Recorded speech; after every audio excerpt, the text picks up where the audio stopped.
I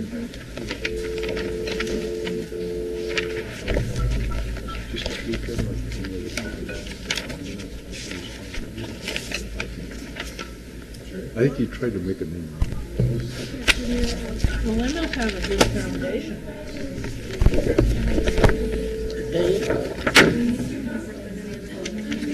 They're one of 3 special schools that are like federally chartered.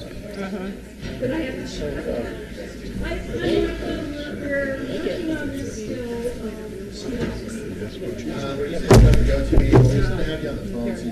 federally chartered.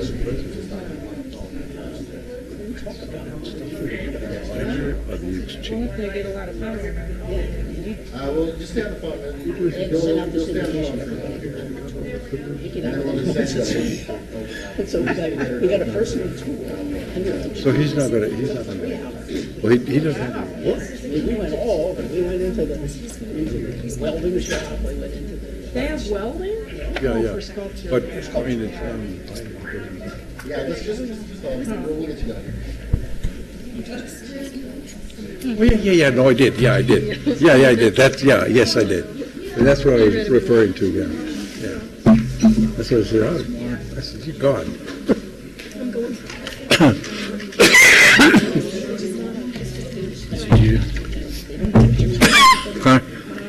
Where's your name tag, Conrad? I'm sorry? Where's your name tag? We just have you as ex officio. Official? Just ex-official? I'll have to come up with something. Everybody knows you, but Yeah. Yes. We need to get your name tag. yeah. And Donna's name is transcriber. Yeah, and Donna. Yeah, Don't forget, once we get started, she's not transcriber. Her name's Donna Ells. Martha's on this. Yeah. Do we have Martha on the phone? Okay. We can go ahead and start. We can go ahead and start though. Okay.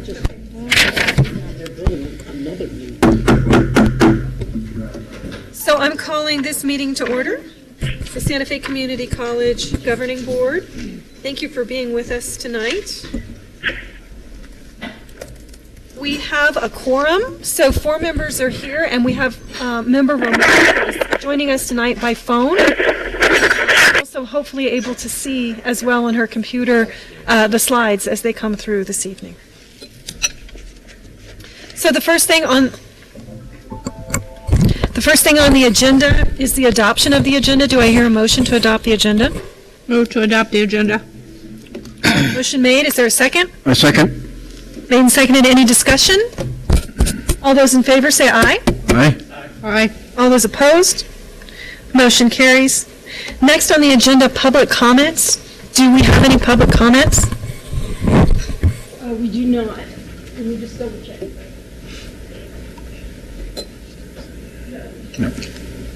No public comments. Next, awards, the President's report and presentations from President Grissom. Madam Chair, members of the board, I'm pleased to announce the winners of this month's Employees Recognition Awards. The Pass It Forward Award goes to Maria Montoya, who's an administrative assistant in continuing ed, and Maria's here, so Maria, come on up front. Donna, you want to read the nomination? Do you have it? I don't have the nomination. Okay, I wrote out like I was winning an Oscar. All right. Get a little closer to the microphone here, because we. So I got ready. All right. Well, first of all, I want to thank Chris for nominating. That was a pleasure. It's great to be nominated. I truly enjoy my job, and I like to think that every time I show up to CE, I strive to help out our students. That's our goal here. And so, going that extra step to helping with registrations, helping with customer service, making that extra call, just reaching out to them.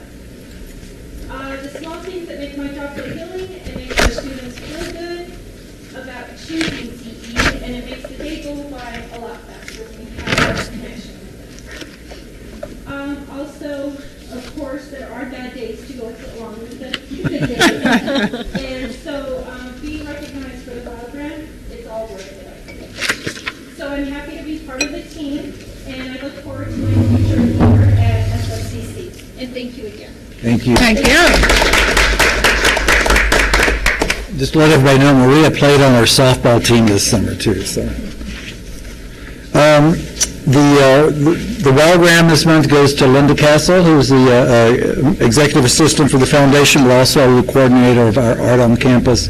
And I don't believe Linda's here. Where is she? She's not, but she wrote a beautiful statement to read to you guys. She said, Madam Chair, President Grissom, honorable board members and guests, I appreciate this time to express my gratefulness in receiving the Wellgram nominated by Valerie Grimley.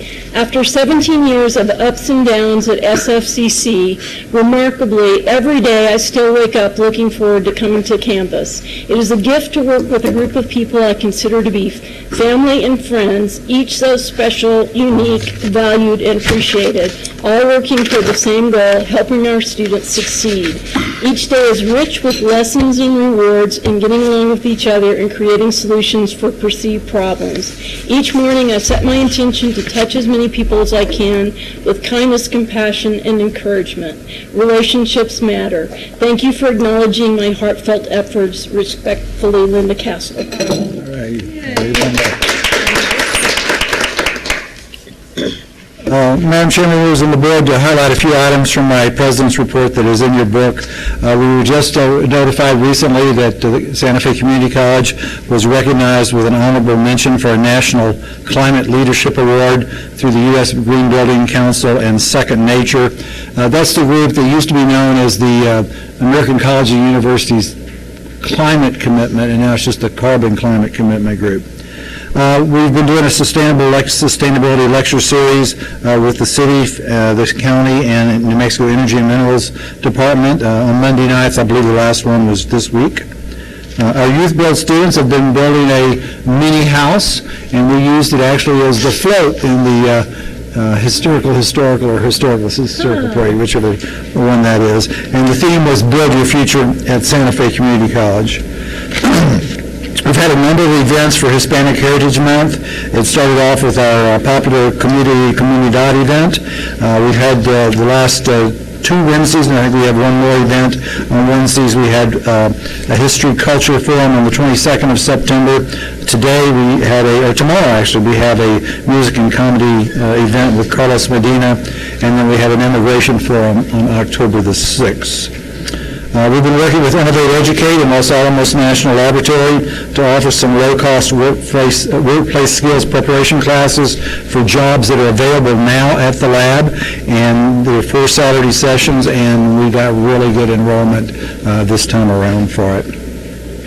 The autumn reading series is going to be taking place in the library, and that's kicked off last week. Last Friday, we held a Voting 101 workshop with student ambassadors and other students. It was well attended. Mayor Gonzalez was here, County Clerk Jordan Salazar was here, and I believe our SGA President, Mark Conda, was part of that. So the mayor told me he got grilled. He was on his toes. Amanda Hatherley, who leads our Energy Smart Academy, spoke recently at the New Mexico Housing Summit on water efficiency, what's happening in our state and county. We recently hired Michelle Rosen Hatcher to be the director of our Kids Campus. And Adam Cohen, who's our lead faculty for greenhouse management, was featured in the newspaper recently in a story entitled, Can Blackberries and Tilapia Help New Mexico's Small Farmers Thrive? It was a great story if you didn't get to see it. And then we've been doing a lot of work to address the closing of the ITT campus in Albuquerque, and especially Susan Renner and Dean Jenny Lambden have been working, and we've been able to bring many of their nursing students who were in I think they were on a quarter basis, the 7th and 8th quarter, to come in so they can finish up here. We have a number of other students in nursing and in computer science that we were looking at, providing some services to, and so that's helping not only them, but it's helping us in our community. And in fact, either today or tomorrow, there was a Board of Nursing hearing about those ITT students, and some of those students who are already at Santa Fe Community College wearing their Santa Fe Community College uniforms for their clinicals were going to attend in their new uniforms. So I'll be interested to hear about that. Madam Chair, can I ask a question about that? So we took 30 of those students? I believe we took 28. I don't know that all 28 are enrolled yet. We were able, because we had moved to this new curriculum, we had to go back and unarchive the curriculum we had just quit using because that aligned with what they were doing before. We've actually hired their faculty as adjunct faculty. They meet our needs and they're working closely with us. And of course, they already had the clinical slots in place, so we were able to just, my understanding is keep using those clinical So slots. if we were able to take them, maybe we can expand our slots by 28 in the future. We will be looking at that. We will be looking at that. Actually, we have some proposals out for funding to help us do just that. Great. So, Madam Chair, that is my president's report. Thank you. Any other questions from the board? For the enrollment report. For the enrollment report, let's have Vice President Peters and Rebecca Estrada from Dual Credit both come up in case there's questions about that. And Janet, you coming up too? Okay.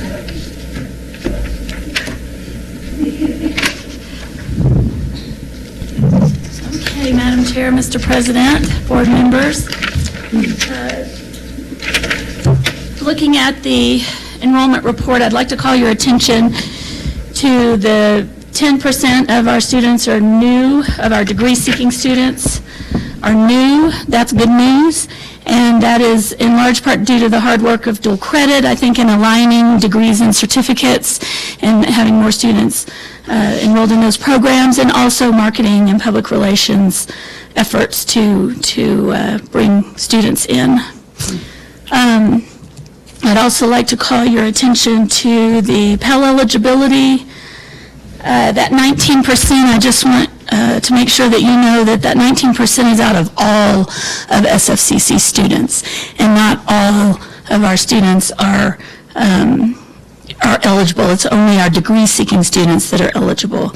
So really, if you look, that percentage should be more like, rather than 29, 30% that you see under the head count there. So you're saying that, I'm sorry, Madam Chair, Sure.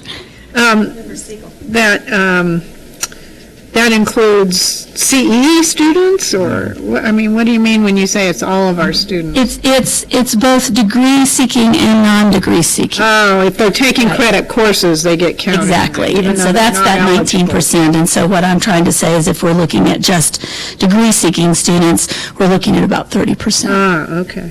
Okay, sorry about that. So if you look at the top, there's the, Madam Chair, members of the board, there's, of our almost 6,000 head count, 4,000 are degree seeking. So of those degree seeking, this 1,140 are Pell eligible Okay, at the present time, right? Okay. thank you. And then on the other enrollment report, you can see that we're down 3.8%. And I would say with dual credit registrations, some of which are completed, others are not just yet. This should improve a bit, probably to just being down 3.5%. And so, members of the board, what I can address, if you have any specific questions, is exactly which of our dual credit cohort courses are not currently registered. The basic summary is we have 11 cohort courses that meet on high school campuses that are not currently registered. The estimated SCH, or student credit hours, for that will be about 660. We're looking at a student head count increase of about 200, and I can certainly talk to you about what the issues have been, but primarily 5 of those courses are from a brand new school that's recently started that I'm sure you've heard us talk about, which is the Early College Opportunities Magnet School. And as happens with any startup, you run into some issues just getting some of these processes ironed out. We are in progress with those registrations as we speak. The culinary arts classes are in Raton. So again, it's a new partnership. We're learning how to do some of these processes long distance. And so again, we should have those by the time you meet next month. This should all be taken care of. And then we do have some classes that are in Española, which, as I'm sure you all have heard, we're beginning to really make sure that our alignment with curriculum is genuinely met, and that the assessments are there, and that everything matches. And with our classes in Española, they hit that space in sort of what I'll call the informal assessment process for that. Took a little bit longer than we thought, but we're now registering those 4 courses. So that represents the 11 courses that have not yet been registered. I'd also just point out dual credit, if you look at both degree and non-degree seeking, it's about 10% of our students. And then you see the totals under degree seeking. That ratio between degree seeking and non-degree seeking has increased. This is a positive thing. That's 70%. A question about the Española classes that we're offering. Where are we offering those? Are we offering them on-site? Are we partnering with Northern New Mexico College, or do we have another facility? We are offering them there at the high school. So we're partnering with Española Valley High School instructors. Terry Strauss, who is our Española Valley High School instructor, works very closely with Catherine Fox-Ellert and Camila Bustamante here to make sure that that's working. And so we now have level 1 and level 2 of hotel restaurant management courses. So they'll have 3 sections of the introduction to hospitality and management for their level 1. And then, of course, when they get to level 2, we'd like to keep more of them, but it's a brand-new program. This is only our second year offering it over there. So level 2, which is actually the introduction to tourism, has 1 section. We anticipate, hopefully, next year at this time, I can tell you there are 2 sections. Thank you. Madam Chair? Question. The culinary in Raton, how is that working? Are we using a restaurant or? The culinary, Raton High School actually already had a culinary arts program that they used to align with Luna Community College. And of course, they requested themselves at the Higher Education Department to become part of our geographic area of responsibility. And so Myra Baird, who's our Raton High School instructor there, has been working with, she began with a previous lead faculty member and is now working with Patrick Mares, who I'm sure you all know very well, in our culinary arts area, and they have done what we tend to refer to affectionately as our crosswalk for curriculum alignment and made sure that they've matched. So we're using their current facilities there. Okay. It's not unlike what we do at Santa Fe High School, where Molly Lithgow teaches our curriculum on the Santa Fe High School campus. Okay, thank you. Any other questions? Member Sullivan? The question that I had on the credit hours, we're off 1,495 student credit hours. Is that correct? Correct. Madam Chair, compared to this point last fall, we're down 1,495 student credit hours. We're going to be putting in about the 660 yet that Mrs. Strada was talking about, so we should be down 700 or 800 by the end. We still have some late starting courses too that may increase in enrollment. There'll be some more registration for those. There has been already, but there will be, more people signing up for those. So when we look at these enrollment reports, as I recall, we look at them for each semester. Is that correct? I mean, as the next semester comes, we compare that semester with the same semester Previously. the previous year and so forth. I think what would be useful, certainly to me and maybe to the other board members, it would be useful to see where we are for the year in student credit hours on a cumulative basis. In other words, as we look at the school year of 2016, 2017 versus the school year of 2015, 2016, in that school year, how many credit hours did we have? In this school year, where are we, in relation to that? Because I think, that's where we receive reimbursement, of course, is for student credit hours. So we like to see that, and as you point out, we like to see the ratio increase between credit hours and non-credit hours, so that we're performing that function and we're getting reimbursed in part by the state for it. Is that something that would be relatively easy to do, or is that a problem? Madam Chair, Member Sullivan, let me answer that. I think we could do it fairly easily because we would just take our final summer numbers and add it to this report. comes out of the system automatically, but we could easily add another column that could put year-to-date. So right now, it would be what we had for the summer for the final number, plus these numbers. So we'll work on what it would take to do that, because we did set a target for the whole year for student credit hours, and our budget was built upon a 6% decrease. If I remember correctly, we were slightly up this summer. Okay, we were slightly, pretty much flat. So we weren't down this summer like we are, but we did anticipate being down 6% for the whole year. Yeah, and but just because it's in the budget doesn't mean that it's good for the college. We'd like, of course, to get that negative number down to zero and to stop the bleeding. So I think that'd be useful just to have an update of that each month to see where we are. And whatever format is convenient for you all and the president would be fine. Anything else from board members? Thank you for your report. Foundation report. Next is the foundation report. Ms. Bolt.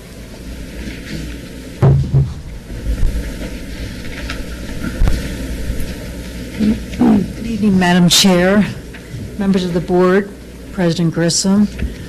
I provided a copy of the report to you, and I'll go over some of the highlights with you, but this is our unaudited year-end report for 2015-16.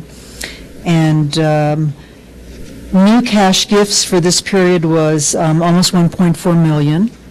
And some of the highlights of those gifts include a very large matching, 2-to-1 matching grant from the Higher Education Department, their matching endowment program. We were very fortunate to get the highest amount given to a community college, and we matched that with $215,000 that we raised independently from private foundations, businesses, and individuals who contributed to this. We are very grateful to Los Alamos National Security for their gift. The Thornburg Foundation really stepped up and helped us with that. And we also received the last year of a 5-year Title V program, $180,000 in matching funds. We had matched that every year that we were in that program. We're waiting for a response. I don't know if it's come in yet, but for the Title III program was submitted as well, and we put matching fund commitment into that. I've been director, this has been my 6th year, and we've met our matching fund obligation every year, so I'm very happy about that. We had some other large gifts. We got from the filming of a really bad movie called Ridiculous 6. We got $50,000, which was a lovely gift to be able to provide to our film department. It's the recognition of our film program really being a very rigorous workforce development program for the film industry. We regularly get a $50,000 gift from the Domenica Foundation. We've matched that 1-to-1, but this past year we were able to match that. Instead of with 50, we matched it with 70, thanks to a gift from Bruce Besser and Carol Brito. And so on. You have those in front of you, but we are every year trying to bring in more and more funds. And if you look at the 3-year comparative statement of revenue and the chart, you can see that last year was a banner year, 1.9 million. We got 2 very large gifts during that period, and in permanently restricted for our endowment. And just to point out, we've really been focusing on growing the corpus of that endowment, because from that corpus, from the earnings of the endowed funds, we are able to award about 500 scholarships a year. And so we're trying to grow that every year, because every year demand grows. And if you compare this past year to fiscal year 13-14, we've done quite a bit better than $877,000 in that year. So we're really focused on that, and I thought I'd show you in this chart, a pie chart rather, of the percentages of our gifts given by donor type. And because we had such a large gift from Department of Higher Education, government is 43.9%. We don't usually get government funds through the foundation. They go through the grants office. But this was just for matching endowed funds, so it was for the foundation. Corporate was 22.6%. Individuals were 20.8%. Foundation, other foundations, 11.9%, and just 0.8% alumni. That reflects on the fact that we just are not adequately staffed to develop an alumni program at this time. We hope to grow that, so we could be. And then in our expenses on, let's see, that would be page 4, our expenses were $743,699, which is a decrease of about $140,000 from the year before. All of these numbers are unaudited. And those expenses really break down into the 3 pots of money where how we hold our funds. Unrestricted expenses were programs that came up, opportunities that came up that we were able, because of the unrestricted funds that we have, we were able to pay for matching funds for the Women's Economic Stability Initiative, or WESI. Native American scholarships that we set aside for 11 Pueblos and Navajo Nation, totaling $11,000. And we're working with some of our new board members like Regis Pecos and Dr. Leona Zastro to increase funding for our Native American students and programs. And one of the things that I've been happy to work with the president on is identifying what the barriers are to attracting Native students to our campus. And, you know, financial aid is one of the biggest ones. That's the top one. Then transportation and childcare. And so we're trying to address those issues. And we've been talking to Pueblo leaders to find out from them. We're working very closely with Dr. Grimley and coordinating it through the college. Our temporarily restricted expenses, which are grants that we bring in that are directed towards programs of the college, was $285,000. So if you look, there's a list, and I've tried to make it as, it lists all the different programs that we have funded. And there are funds for anywhere for $69,000 to the Early Childhood Center of Excellence, or just matching club funds. It's very important that we want to encourage a culture of philanthropy. And so we've been working with the student clubs to get them to understand how to raise money. And so when they do a raffle or they do some type of fundraising activity, we encourage that by matching what they raise. So you'll see some of those in there as well. And then our permanently restricted funds are always for scholarships. And the amount was $262,000. And we had prepaid a scholarship allocation of $252,000. So when we've prepaid, then we just balance it up at the end of the year. But we prepay it in order to help with cash flow issues. So one thing I wanted to add to that, are there any questions, or? Madam Chair? Yes. Member Siegel. So what is the total amount? We have 1.4 million in new cash gifts for this year, so what is our total What's the corpus now? right now? Of all the money we have? All the assets? Yes, everything. All of our assets, including the art collection, is about $8 million. 8 million. And how much of that is cash or investments? That's $7 million. Yeah. 7 million. Okay, thank you. Madam Chair, just to point out, we have doubled the endowment in the last 5 years. Especially in the last couple. Especially in the last couple. Yes. Member Sullivan. Deborah, could you explain what goes into the President's discretionary fund?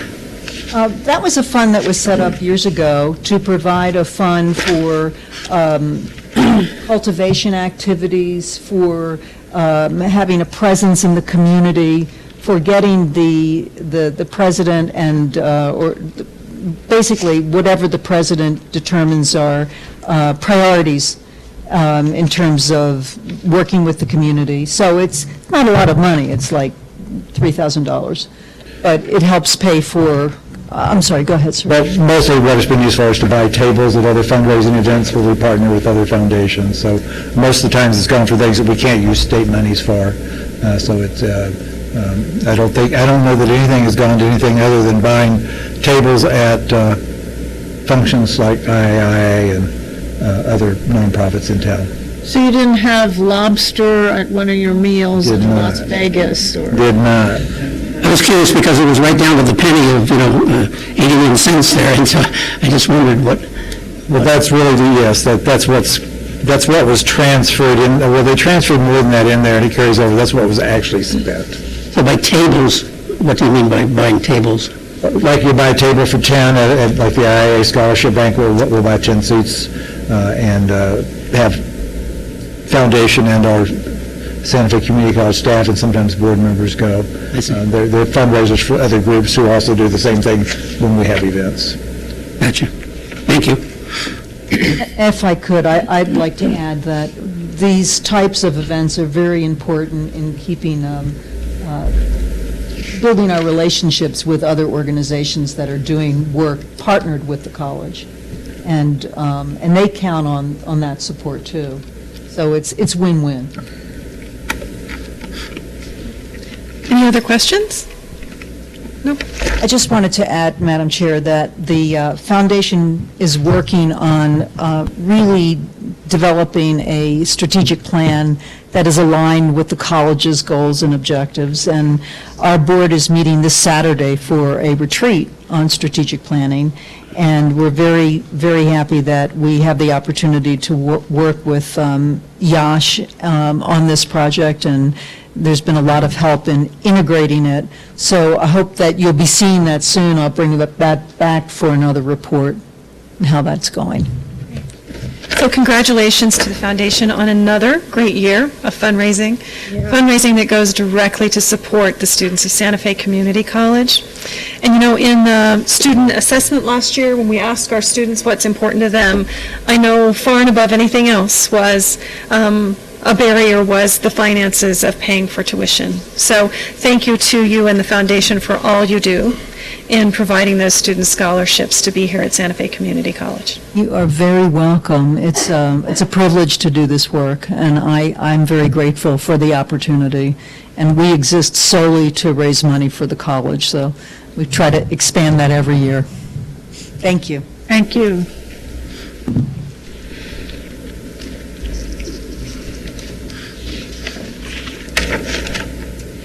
Next on the agenda, communications, the Faculty Senate report.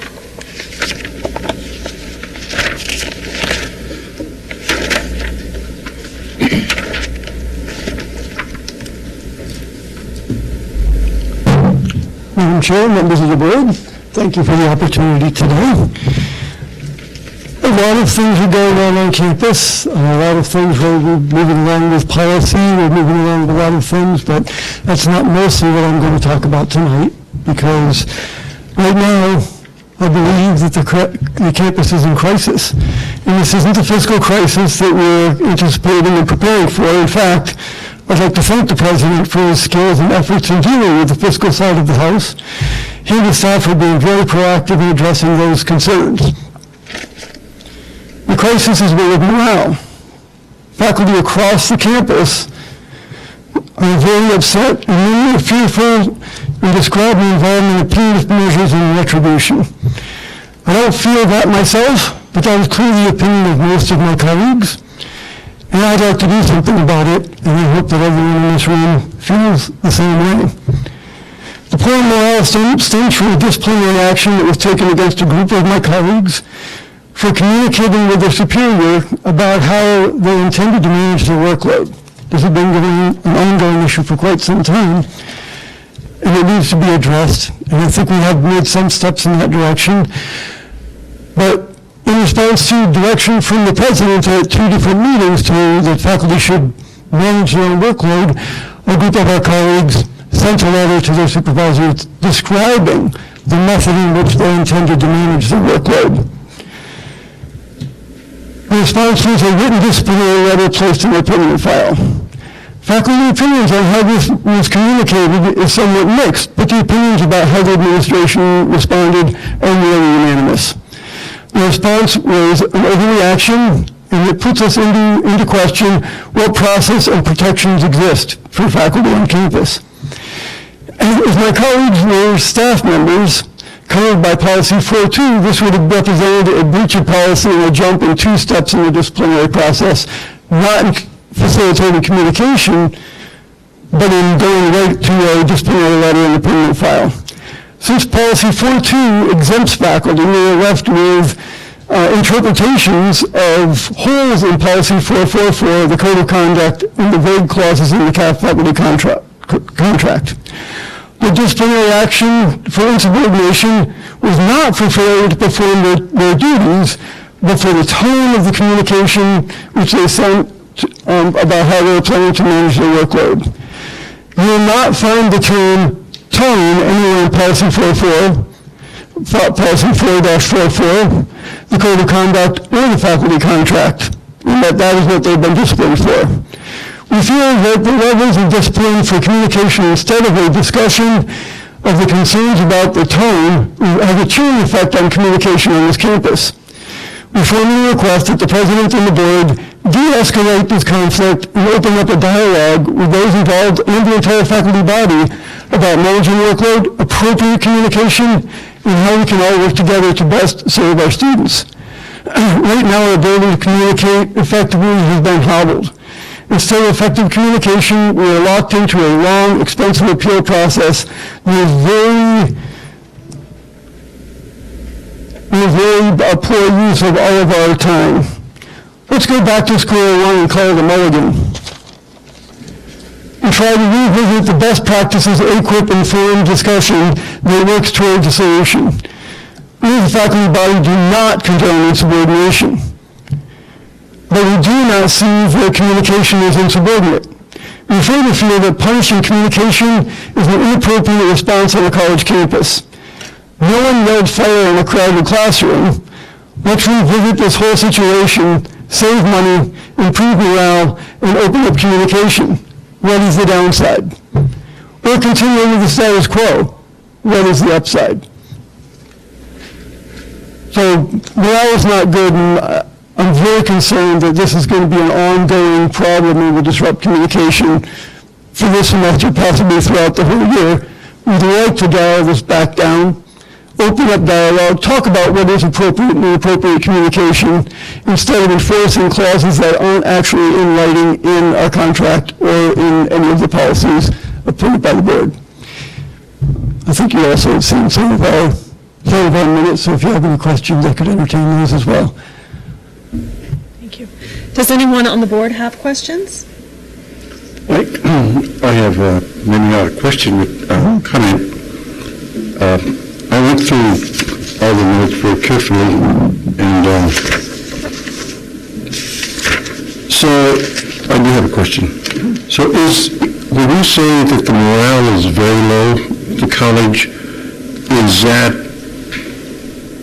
across the board, or is it a particular group, or is it who's around? I think it's very universal. We've had very high attendance at our faculty senate meetings this year, and there's been surprising unanimity about this whole issue. In addition, because everyone can't come, I get all the rejection notices for people who cannot come to our meetings or are not for whatever reasons, and have been going out and having individual meetings with people across campus to try to find. I mean, it's always disturbing to me when everyone's in agreement about something, because I don't trust that.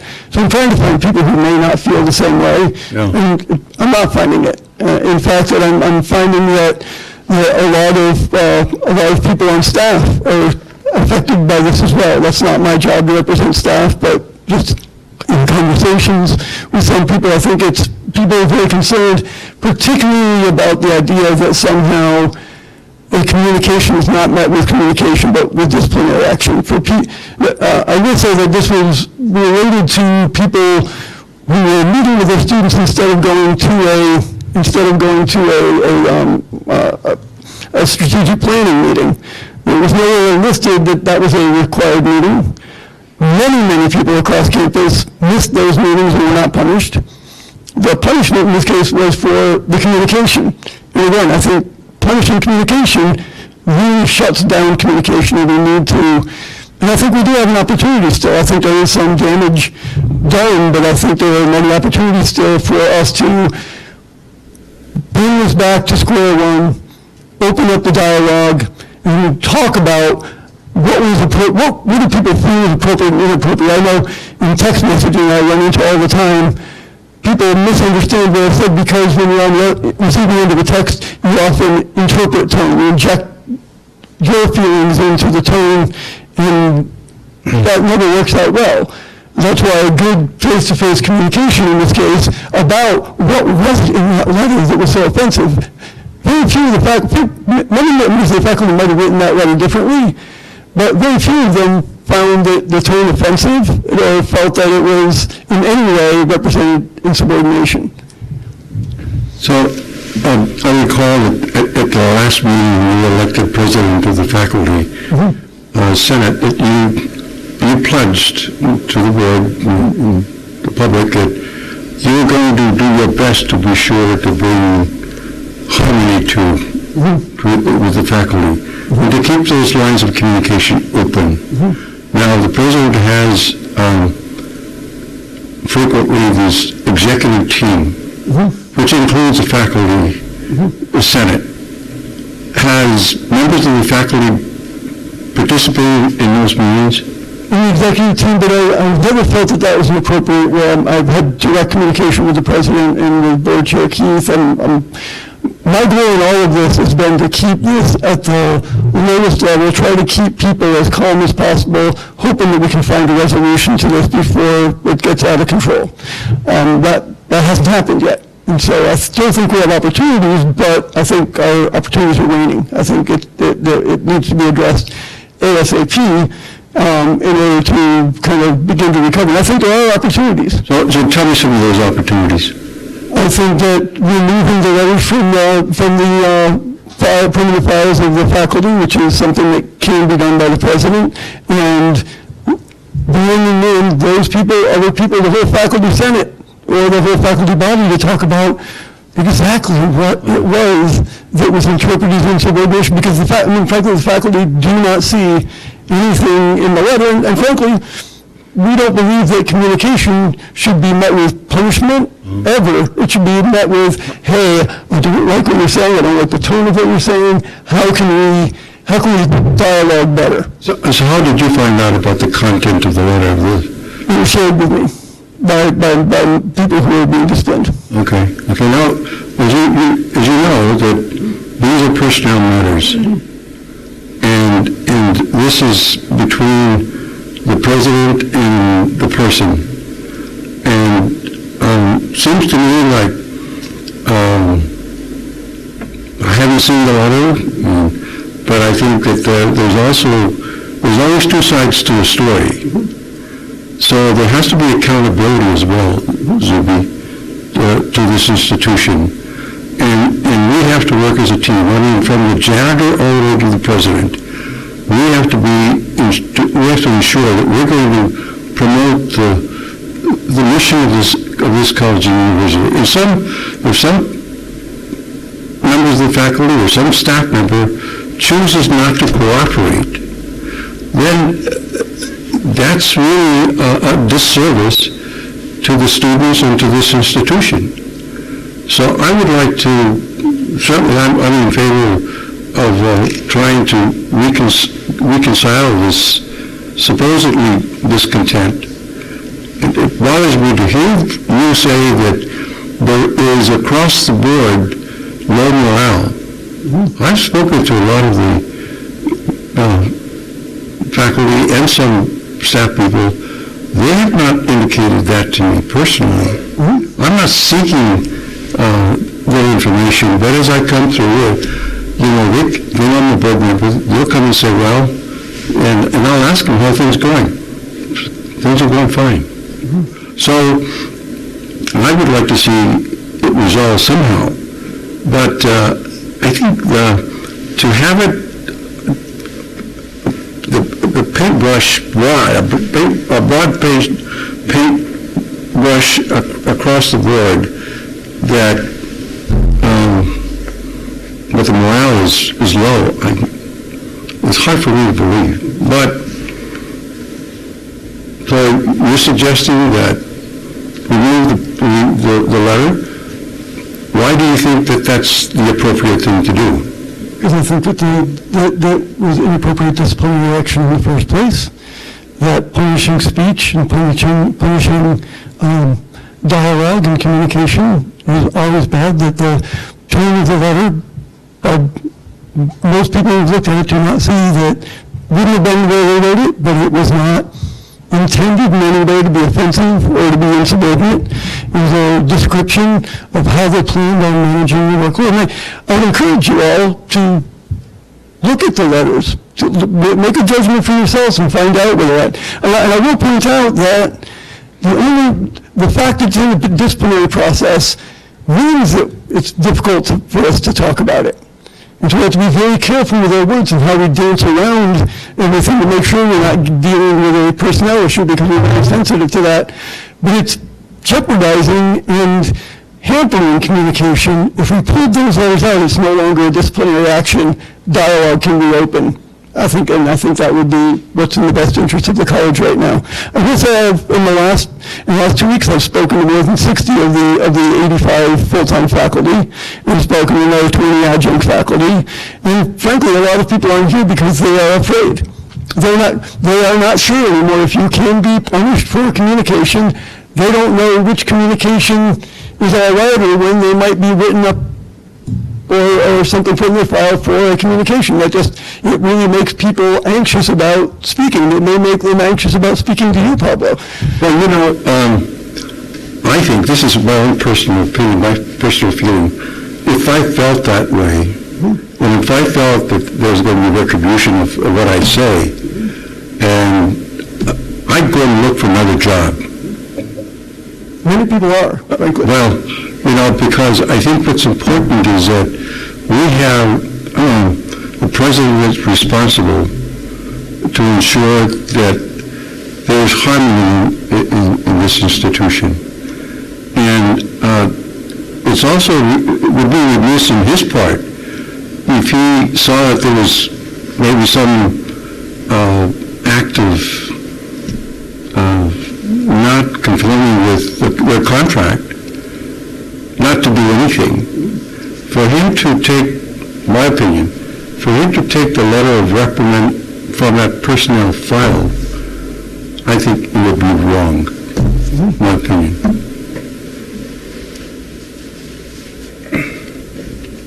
Any other comments from board members? If not, just a couple of things from me. First of all, I want to thank you for coming and communicating. I think it's always important that we communicate, what people are feeling and where our folks are. We're a team. We're all in this together. Our goal is to help our students succeed, and we're all committed to doing that. And unless we have a healthy dialogue about what's going on campus, that doesn't always happen. So I think I want to thank you for coming and talking with us tonight. I think that's important, and we should keep talking. There's one more thing, is that the people involved, I think, are not people who are trying to get out of work. They're not people who are avoiding these meetings because they just don't think they're worthwhile. They're people who feel overloaded and feel their primary responsibility is to their students, and really decided to manage their workload. And probably the area on their part, which is what I think is my biggest concern, the area on their part was to communicate that. Because people who just didn't go to those meetings did not get disciplined. It's the people who communicated how they planned to manage their workload, which could have been met easily with, well, we don't think that's a good way to manage your workload, or the way you wrote that really offended me. Let's talk about what we're really going to do. And I just think that the escalation to a letter in the permanent file, and I know I've been told by a number of people that isn't that big of a deal, but a letter in the permanent file that says this could lead to termination for most people is a very big deal. And so I just feel as though if we could find some way to just step this back, reopen dialogue, I think there's still a huge opportunity here. I appreciate you coming tonight and sharing that with us. What I would encourage you to do, so first of all, I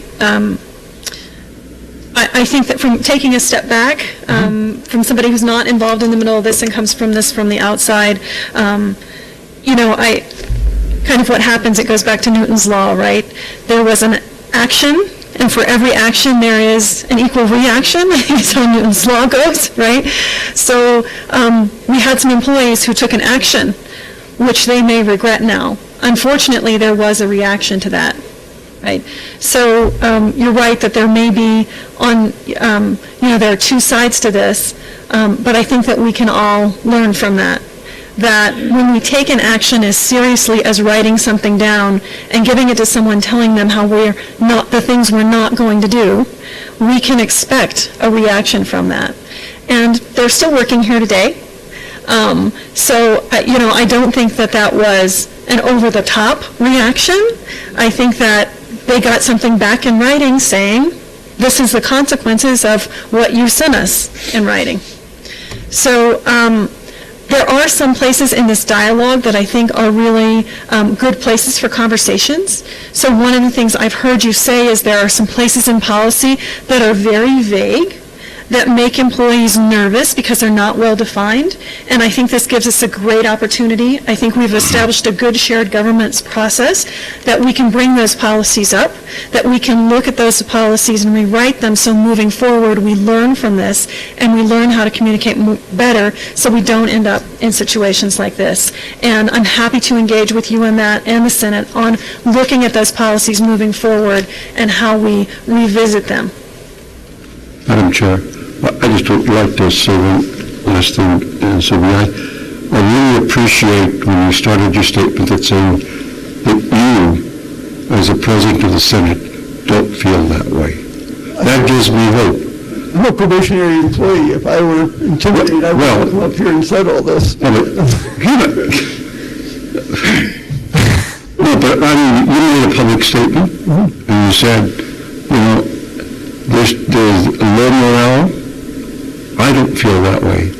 So that gives me some hope that you as president can bridge that gap and say, there's two sides of the story, and I understand your position that you have to advocate for your colleagues.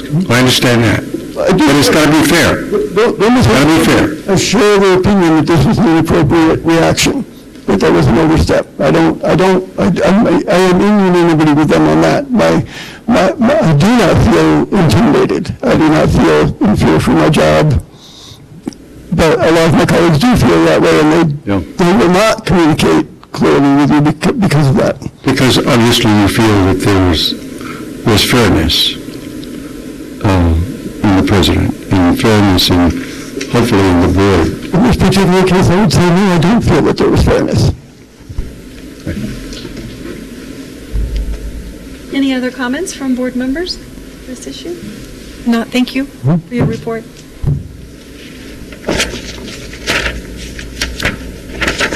Next on the agenda is the staff senate. Yeah, it is. You're right.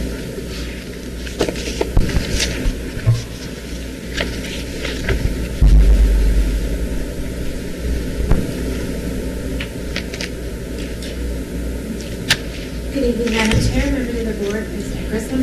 Unfortunately, we didn't have our minutes provided to Donna in time for the report this month, and so I'm just going to give you a brief summary of some of the topics that we've been discussing in Staff Senate. As I mentioned last month or the month before, we have been having some discussions related to a proposal we're putting forth for a step increase for the salary schedule for staff.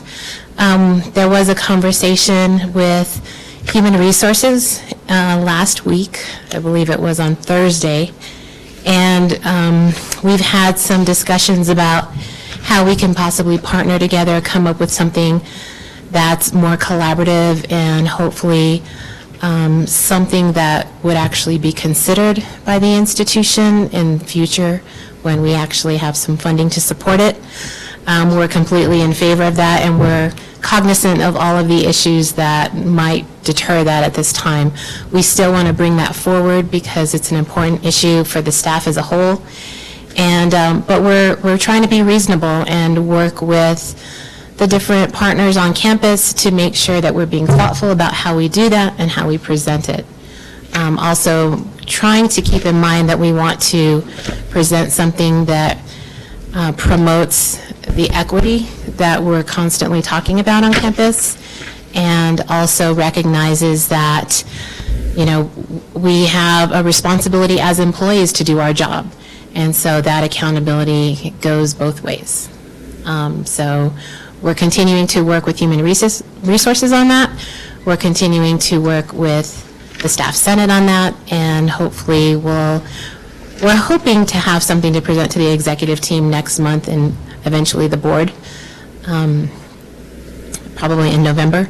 So we're going to be moving forward with that, and hopefully you'll have some feedback for us.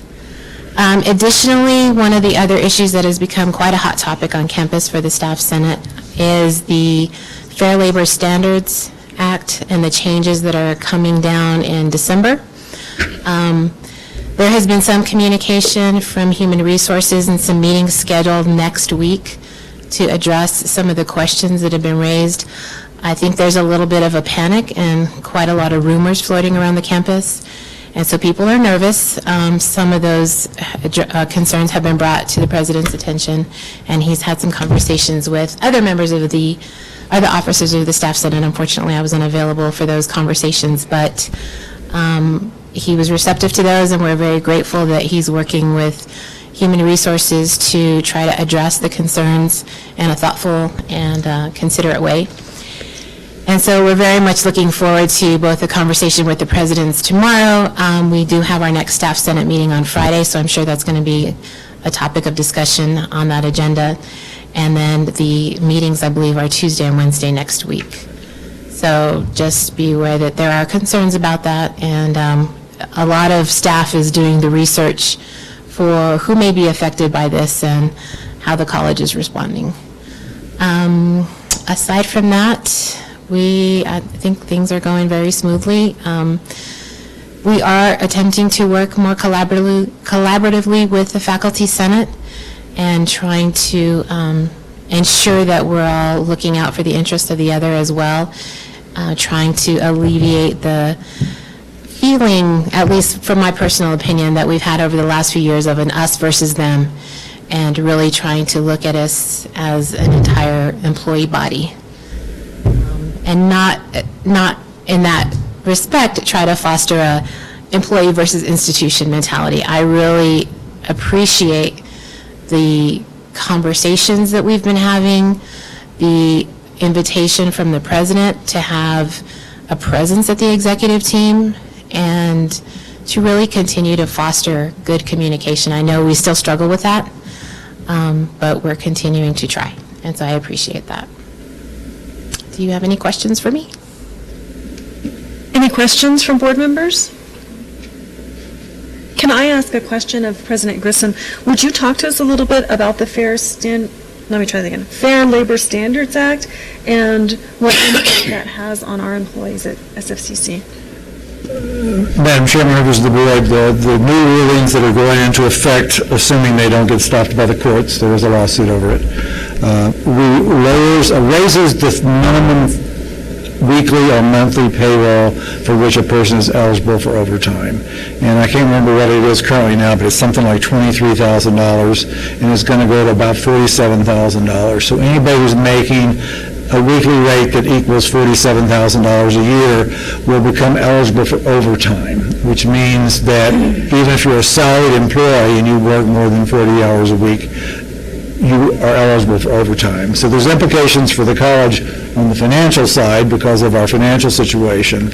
And there's been, research going on. I want to thank Staff Senate for bringing some information forward. It appears that we can still let those people who are salaried employees stay salaried employees, but they'll be salaried non-exempt, which means they will be eligible for overtime. So we need to work out some mechanisms for which they would report their overtime. It would have to be approved by their manager, and they would get paid for it. So we got a couple of issues we're still working on that. This is a requirement coming from the federal government. The only people that are really exempted from it are faculty. And there are other couple of categories, but really nobody fits that for us because of our pay schedule. So we basically made the decision that we're just going to use the weekly pay amount or annual equivalent as the rule of thumb for whoever is eligible for overtime pay. We've got to come up with some ways of managing it because we can't all of a sudden have $50,000, $60,000, $100,000 of overtime pay that we didn't expect. We may have to balance some loads because there will be some people working in areas that are exempt and some who are non-exempt. So we don't want to throw all the load on the exempt people. So we still have some of those issues to work out. I think we have a plan in place. There's still some issues that I've got to meet with Daniel. He's at a conference this week. He'll be back tomorrow that we're working on. But I think I want to thank Staff Senate for bringing forward some issues. They raised some questions that we haven't gotten to yet, and so they've helped us put together a plan. So this will be part of what I'm talking about tomorrow. There is the possibility that with these same changes, the threshold level for overtime will move up every 3 years. And so we have to go back and look at our policies, and I think we're okay in most policies because we basically say we will abide by the requirements of the Fair Labor Standards Act. I don't think we have in policy the exact amounts at this point in time, but we're going to go back and check those to see if we do need to do anything in policies. We do have one policy right now that's moving through the process. Actually turns out it's the right time for us to be adjusting that process. But there are staff, and I kind of understand it. They think that they're being demoted because at first we thought we were going to have to convert people that were salaried to hourly. We don't have to do that, but we do have to keep track of their hours over 40 for overtime purposes. And even though it wouldn't change their pay, they would have to do timesheets if we had done that. I think that has been addressed, so we're going to be able to keep them as salaried employees. But they will have to get approval for and turn in hours for overtime, and we're going to have to figure out how we're going to manage it so we don't have these huge expenses we can't afford, which may mean in the departments we will have flex scheduling, or we may have comp time, or we may have weeks in which we have flex scheduling. I'll give an example, recruitment and/or advising. We have a lot of evening events. Well, that's going to take them overtime if they work 40 hours a week, 8 to 5. So we're going to have to figure out how we do some of that scheduling. So there is going to be some adjustment on behalf of the college. But it's more than double the threshold for overtime. It affects right now about 40 people, is that right? It's either 40 or 42 people right now who are salaried individuals that fall now in that new threshold. So I'm a little confused. Would you explain to me what the employee concerns are? I just, from my perspective, if I found out I was going to get paid overtime, I would probably be delighted about that.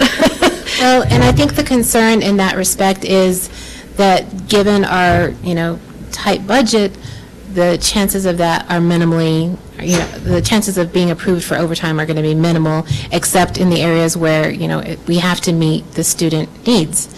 And so, there are other areas where folks may be working, 50, 60 hours a week, and it's not necessarily in direct service to students, but if we can't accommodate those needs, then the folks who are exempt are going to have to fill those extra hours. And so it becomes a personnel issue. It could become a morale issue. It become, I just don't have the mental capacity to do additional hours. I think the other concern the president addressed was some people feel this is a demotion. If somebody has a master's degree in their area and now they're an hourly employee, that's a personal perception and it matters to the individual. And so, I think, the other challenge is that, people just want to have that communication and I don't think they were adequately prepared. Because you're right, in general, this is a positive message for people because it means that they're not going to have to work more and earn less. And so I think the messaging could have been handled better, the communication. And I think people just have general concerns about why why weren't we told a little bit more about this ahead of time, and why did we have to go and do our own research to find out what was really going on?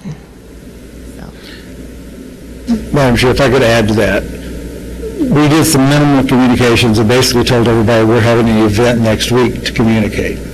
So some people jumped to conclusions before we had the chance to have the meeting to talk about this.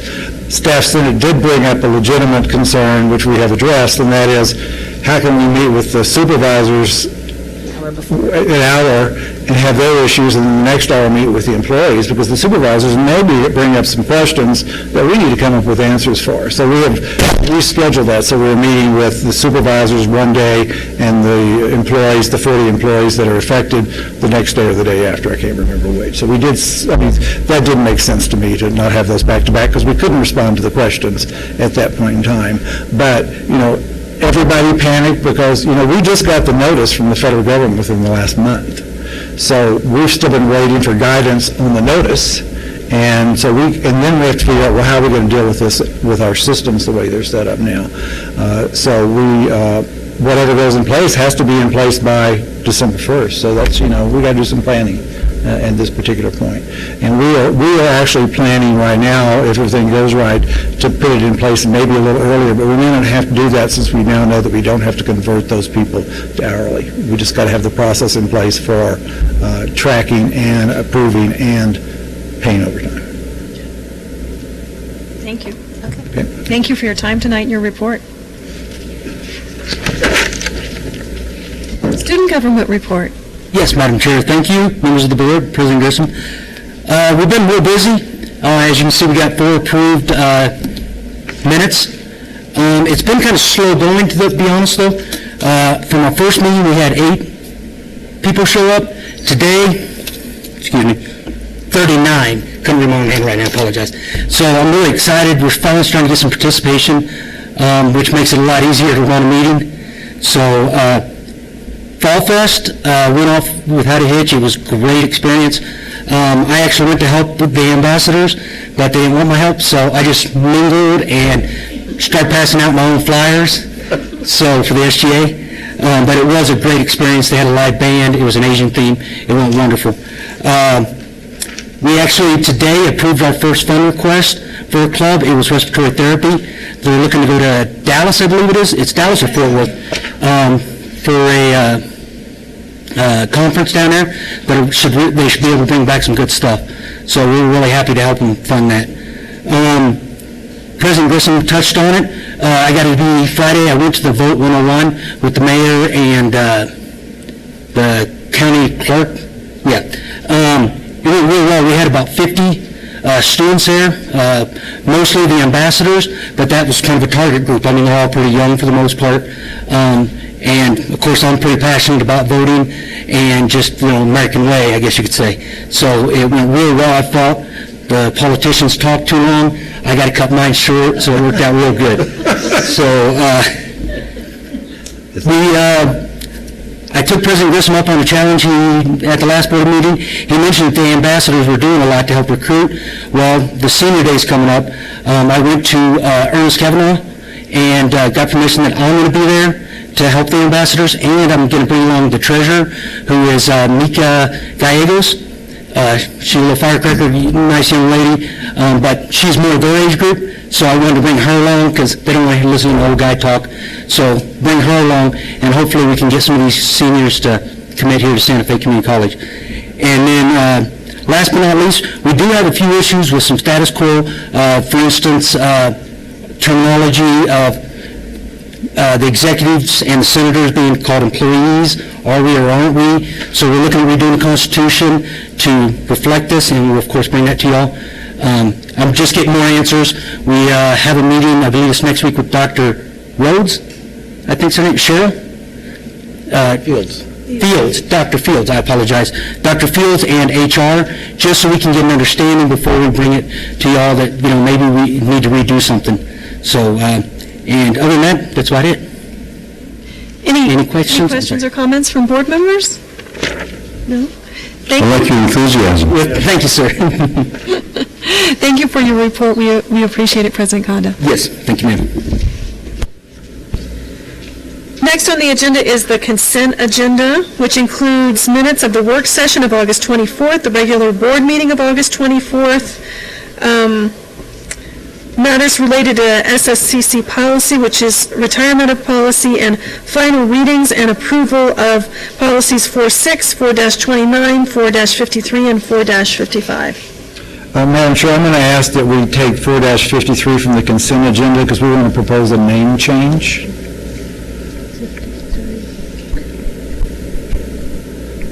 I move the approval of the consent agenda except for that one. Do I hear a second? Hold the motion? To approve the consent agenda excluding 4-53, which would be moved down to other action items. I second the motion. Motion's made and seconded. Any discussion? All those in favor say aye. Aye. All those Aye. opposed? Motion carries. Next on the agenda, the action items removed, which would be policy 4-53 on transfers. Good evening, Madam Chair, members of the board, President Grissom. So with policy 453, currently its title is just transfers policy, but to make it a little more easier for employees to understand, the proposed change is to name it transfers of employees. In that case. Any question on the change? Madam Chair, President Grissom? if I could just add to that we have transfers of students transferring from student, even though it's in section 4, which is employees, we just felt it would be better to have the name more represent that it applies to employees, not to students. So I can move the name change. So the motion's been made to insert employees in the title of the policy. Is there a second? I second. Motion's made and seconded. Any discussion? If no, all in favor, say aye. Aye. Aye. All opposed? Motion carries. Thank you. Next, we move to action items, and the first on action items is approval of financial reports from August 2016. Mr. Tejas.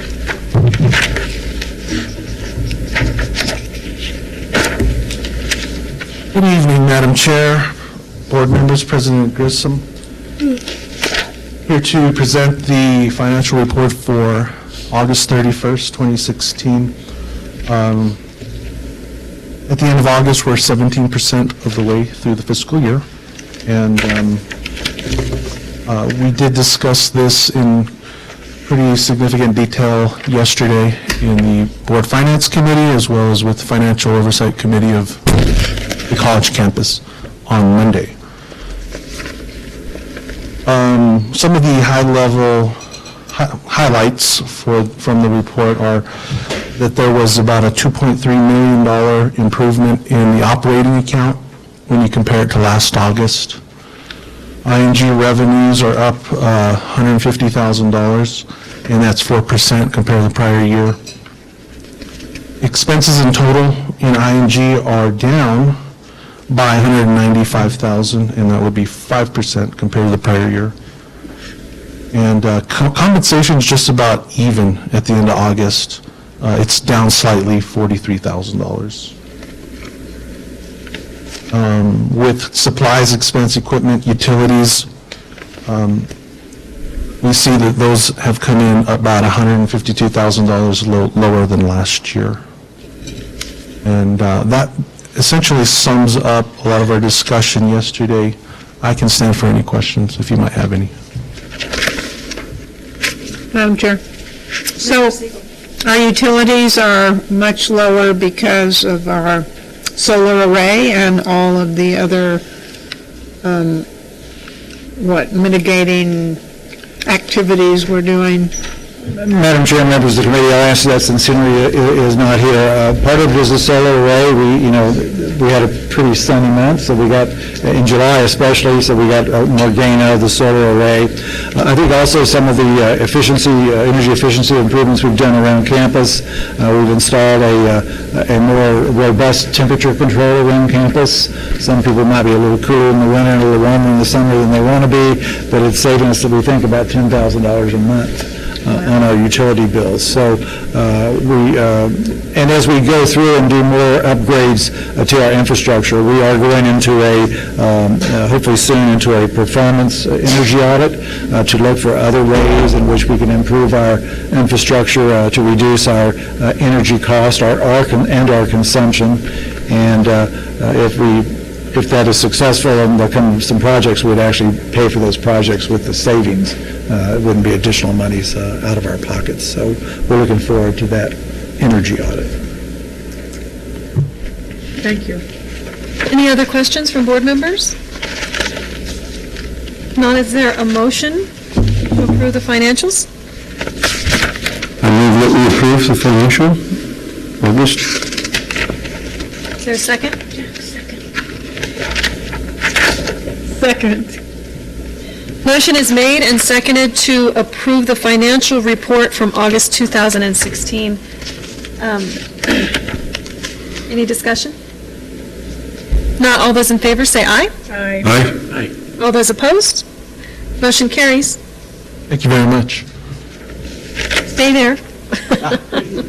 Next on the agenda is approval of the report for actuals for FY16, the actual financials. That was handed out yesterday. Yes, Madam Chair, board members, President Grissom. Let me see if I can bring this report up. This report is a required document that is submitted to the New Mexico Higher Education Department every year. And what it shows is essentially the entire FY16 actuals, expenses, revenues, beginning fund balance, ending fund balance, and transfers. If you take a look at the report, you'll see three different groupings. The first grouping is what the original budget was when we submitted that budget for last fiscal year for FY16.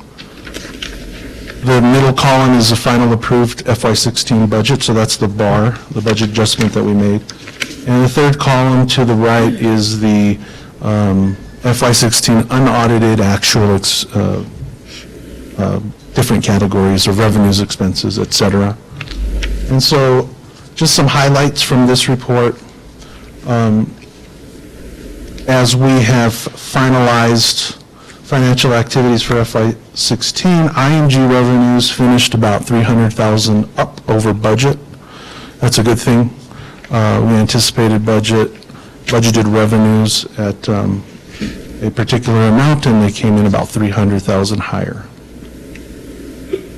In terms of our current funds are made up of IMG, public service, auxiliaries, student financial aid. The total of all of those different categories of our budget was about $42.8 million in revenues. On the expense side, Yesterday, it was like that.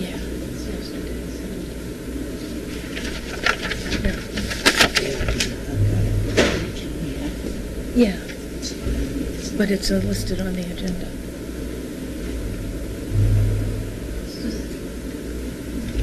any questions? This is the first copy of, we handed this out yesterday's meeting, so it's not on the agenda as an attachment, but it is on the agenda.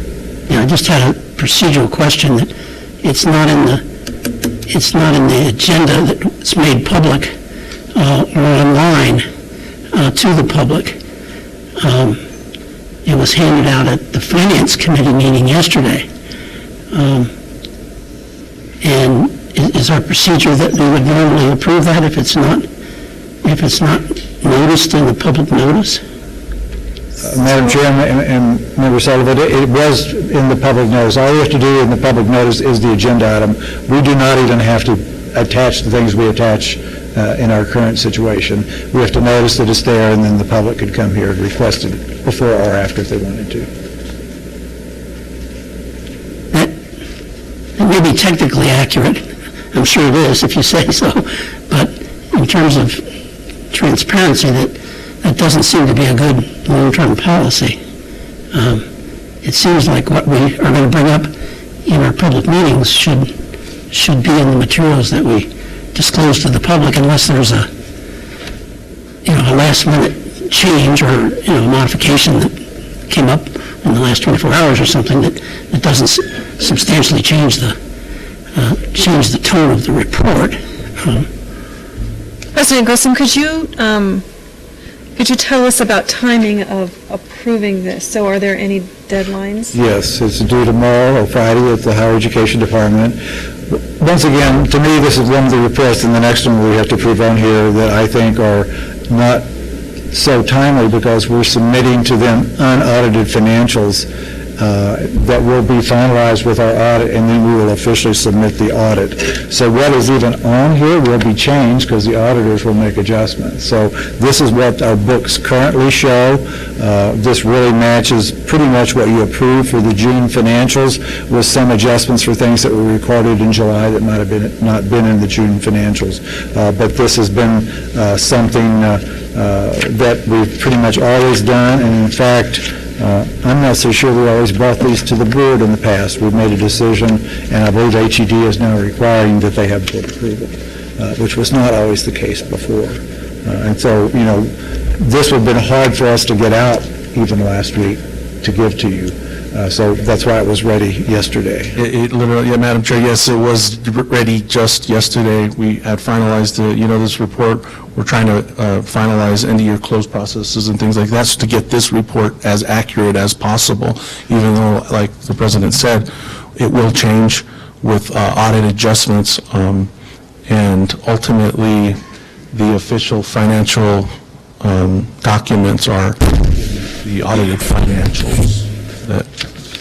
Can we have this posted publicly on the agenda? Is there a way to attach it so that if anyone came on tomorrow to look at what we considered, that it's included in there? Yes, we could do that. And that would be true both for this report and the next action. Well, the next one is actually on here. The next one's in the public book. And but we can update the agenda and put this as an attachment. So let's do that tomorrow, Donna. So did I make a motion? I don't think so. Did I make a motion? No. I was. No, I think we were still in discussion. I had a couple more items I wanted to point out if. Oh, okay. But you can if you like. So again, the ING expenses came in just about even compared to what was budgeted. ING transfers, which we pay close attention to, those are the transfers that we make to the other exhibits in our budget. They came in about $80,000 lower than what was anticipated, and so that helps out our ING fund balance. Our ending fund balance for ING in this report is $1,582,000, and that is actually about a $388,000 increase in terms of what we had previously budgeted. So our actual ending balance outpaced what we had forecasted as far as our budget. So that's a good thing. And with that, I can stand for any questions. Thank you. Any questions from the board? If not, do I hear a motion to approve the report of actuals for FY16? I so move. I second. Motion's made and seconded. Is there any discussion? If not, all in favor, say aye. Aye. All opposed? Motion carries. Next on the agenda, approval of HED fourth quarter financial report.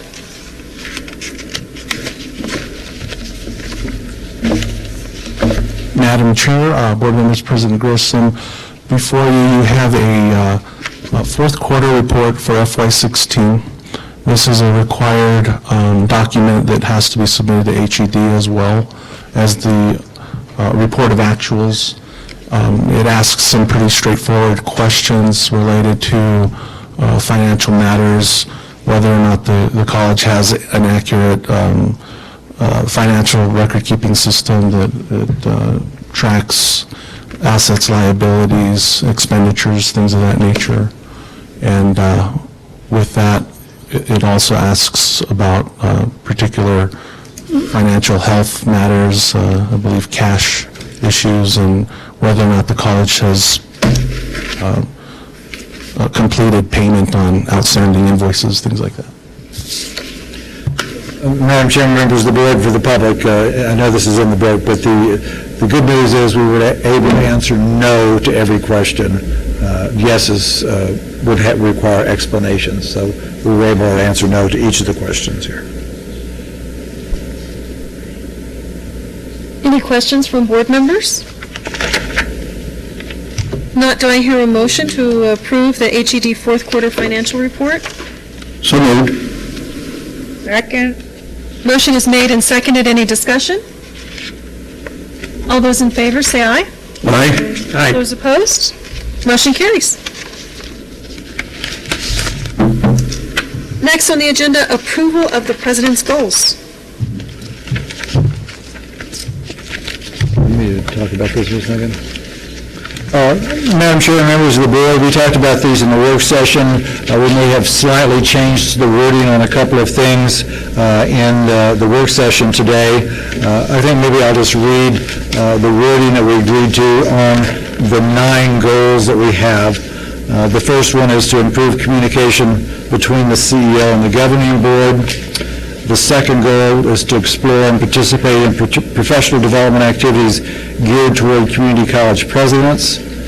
The third is to develop a process for college staff and faculty to present written reports to the governing board focused on outcomes and answer questions in governing board meetings. The fourth one is to work with faculty and staff to integrate issues of diversity across the curriculum and to focus on a climate of respect and acceptance. Number 5 is to develop a leadership plan for senior management. Number 6 is to pilot programs for early intervention designed to improve retention and success rates. Number 7, evaluate and upgrade current recruitment and marketing strategies. Number 8 is to advance systematic learning assessment processes based on evidence. And number 9 is to continue to expand communication with faculty and staff.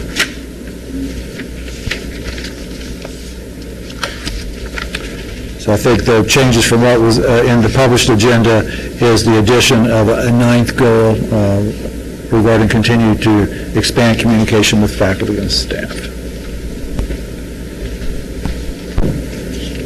I move we approve those goals. Motion is made. Do I hear a second? Second. Motion is made and seconded. Any discussion on the motion?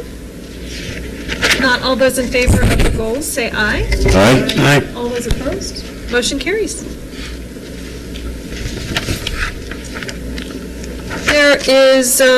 There are no first readings of policies on the agenda tonight. Next item is informational. Purchases over $100,000. Yes, no, none to report. Next on the agenda, board reports, discussions, and other business. I'm gonna call on Member Sullivan, and I hope I don't get in trouble for this, but I know that he represented us at the Governor's Summit along with the President, and I was going to ask you to give us a brief report on the Governor's Higher Education Summit. I'd be glad to, Madam Chair. Of course, President Grissom was there, and also our OP expert, Yashimoto, was there as well, with his computer, naturally, tapping away as the governor and other dignitaries spoke. I think, to summarize, what I took away from the conference was the higher education secretary wants to see a compression of time in resolving and dealing with some of the issues. She brought forward a number of them. Block scheduling was one. Coordination of titles of academic programs. What's the actual term for that, President Grissom? There was the two things. One relates to developing meta majors, and the other is a common course numbering system. Common course numbering, right. And then meta majors, which is a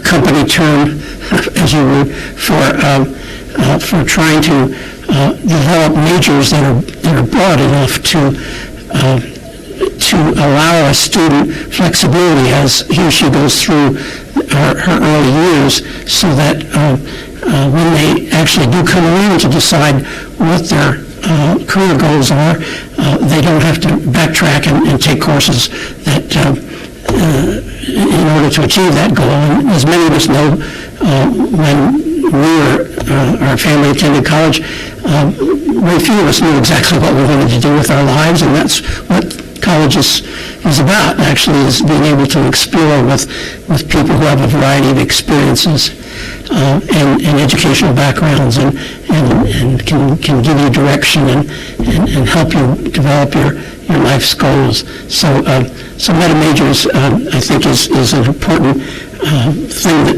we're looking at here in the college as well. I was impressed with the number of statistical graphs that the governor presented, as well as her, perhaps, which was reported in the paper, her comment that she didn't like to take courses she didn't need, one of which she mentioned was a course in weather when she was taking criminal justice, and so she said she didn't think that had too much to do with criminal justice. She has been advocating, as I think many of us know, for a reduction down to 120 credit hours for graduation. And what I read into that was not just a reduction to make it easier and faster to get through college, but the elimination of what she may feel are these peripheral courses that you don't need. I guess my response to that is, you don't know what peripheral courses you're going to need in life. I was an engineering major, and many engineering majors felt that taking English was not anything that had to do with engineering. I can tell anybody who wants to listen that later in life that English is probably one of the most important courses you can take as an engineer. If you cannot communicate what you're designing and developing, you won't get the job done. So I can't say I'm in total agreement with that particular goal. The final thing that I saw in some of these statistics was during recession periods, they showed graphs of who lost jobs and who maintained their jobs and who actually was able to percentage-wise increase employment. During recession periods, which we've experienced here recently, those with only high school educations, and bear in mind, it used to be high school education, you have to have that will get you a job. The line dipped dramatically to almost off the chart, so that what I took away from that, right or wrong, is that high school education is no longer a guarantee of a job. And some years ago, it was, many jobs. And it showed that someone with 1 year did somewhat better in the employment situation during the recession era. Someone with an associate degree or better did quite a bit better in the 2-year process. And those with higher degrees, of course, as you might anticipate, had more job security and did better. So that, I think, people's takeaway from that was that this is something we need to communicate to high school students, to others who need to know what's their chances of getting good employment in the workforce, and that hopefully will deal with that. We then broke in the afternoon into separate discussion sessions to talk about this strategic plan that the Secretary wants to develop and with goals and, of course, tasks. And we had a good, vibrant discussion about that. One of the major strategic goals missing, and I felt, and others in our work group, was funding for higher education. It doesn't make much sense to polish the brass if the ship's going to sink. So we need to think. We know that we have cuts anticipated based on the state's fiscal condition right now. We really need to think about out of the box about how we're going to fund higher education.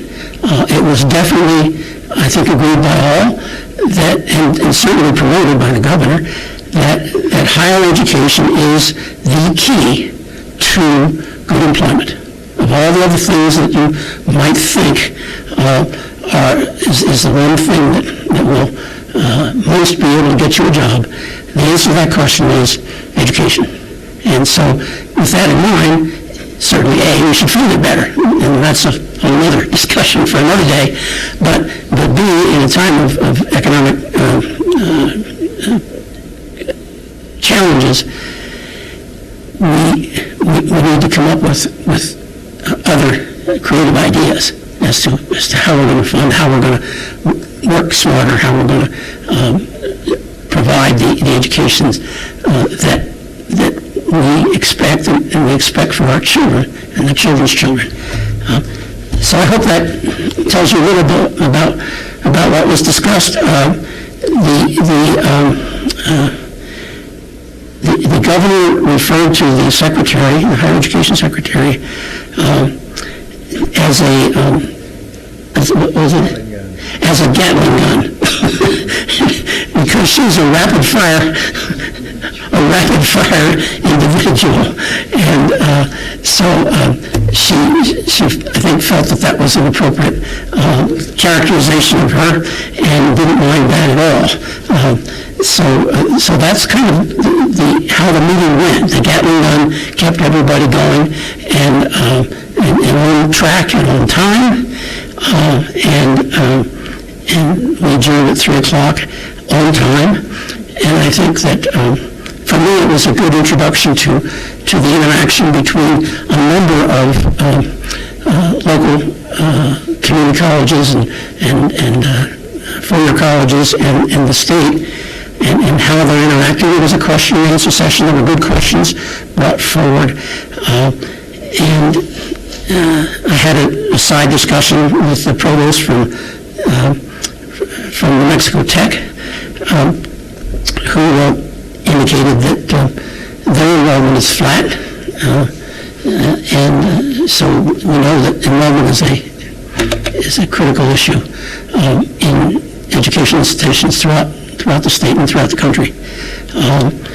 But they managed to at least stay level. That's all I can remember at the time, Madam Chair. Thank you, Member Sullivan. Madam Chair, members of the board, I'd just like to add a couple of things to that that might have impacts on Santa Fe Community College especially. One thing is, though, that the Secretary did announce, and we worked on this in a meeting in, I believe it was in August, we've actually adopted an attainment goal for higher ed credentials for the state of New Mexico. And building upon a little history of New Mexico, our goal is the route to 66.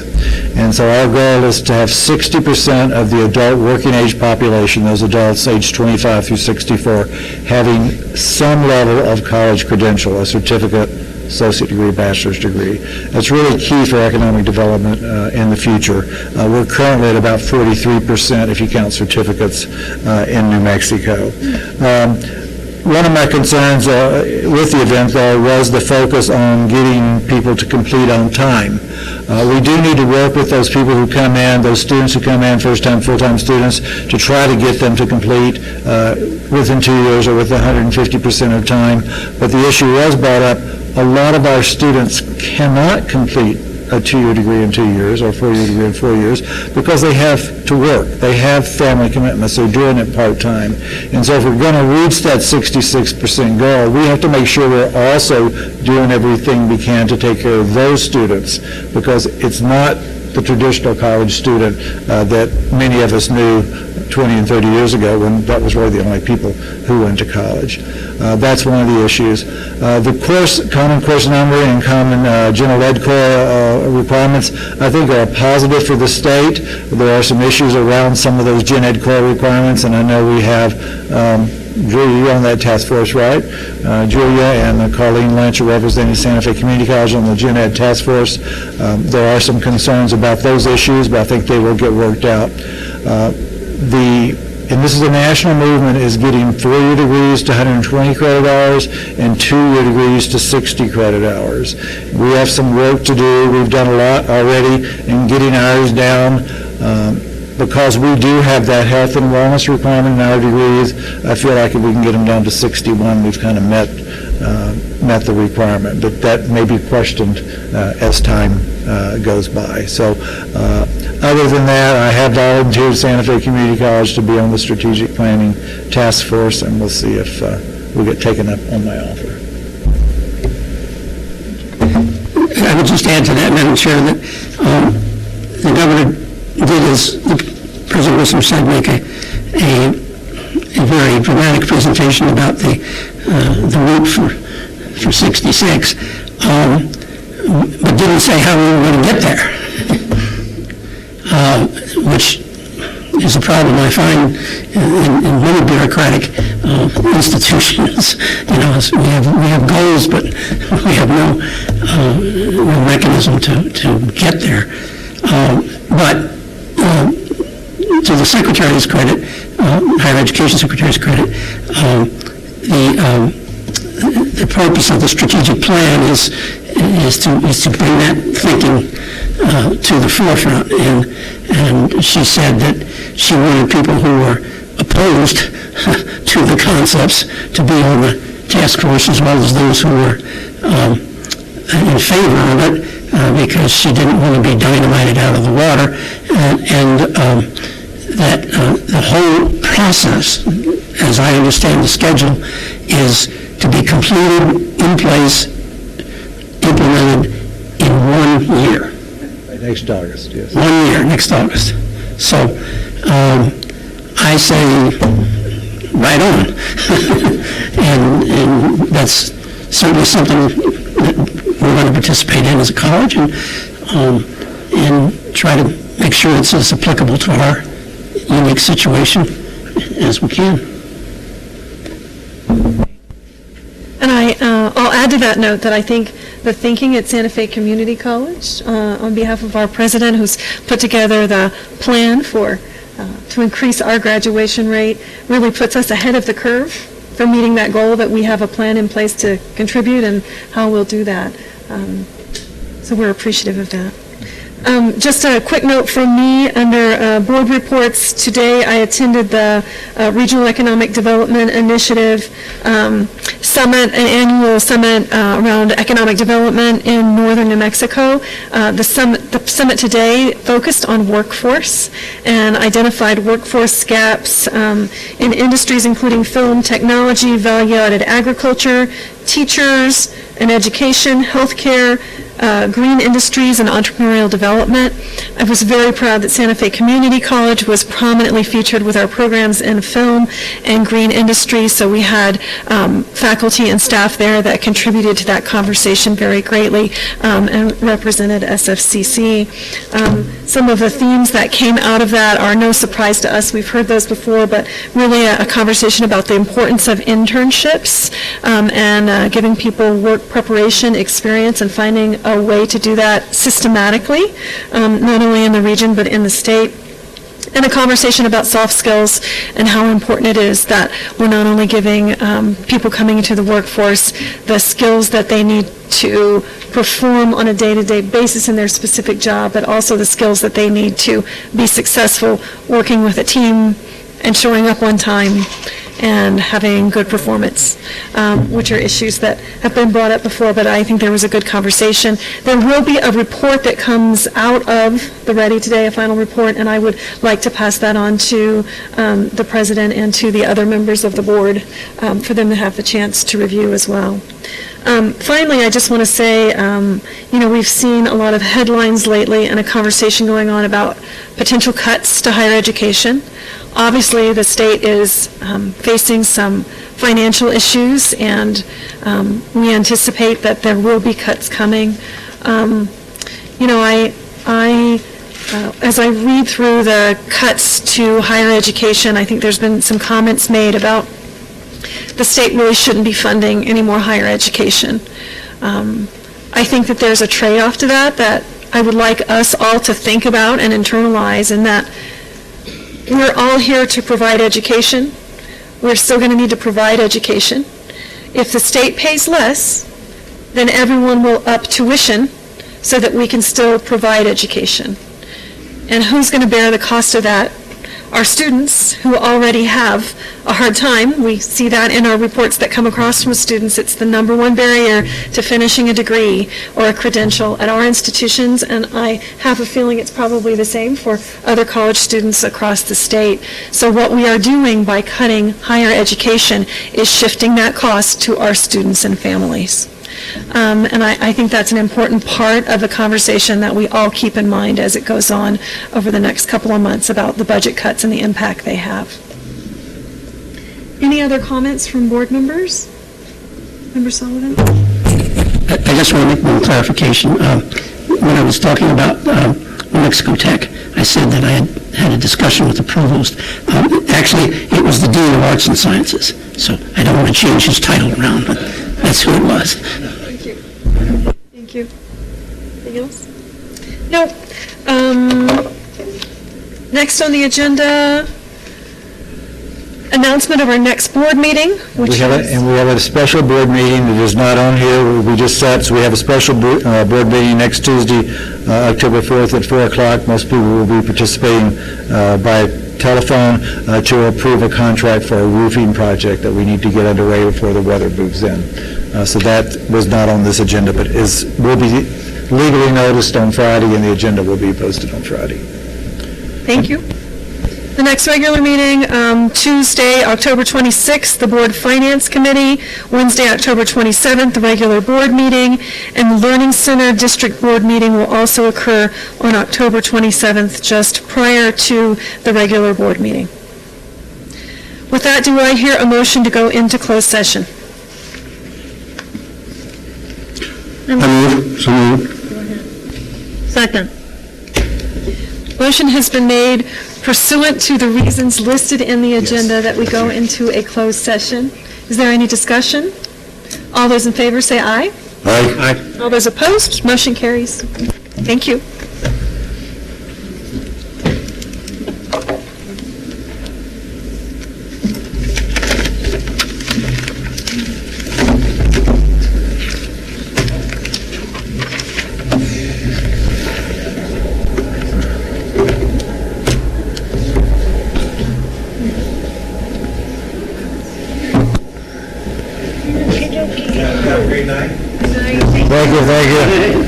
Take care.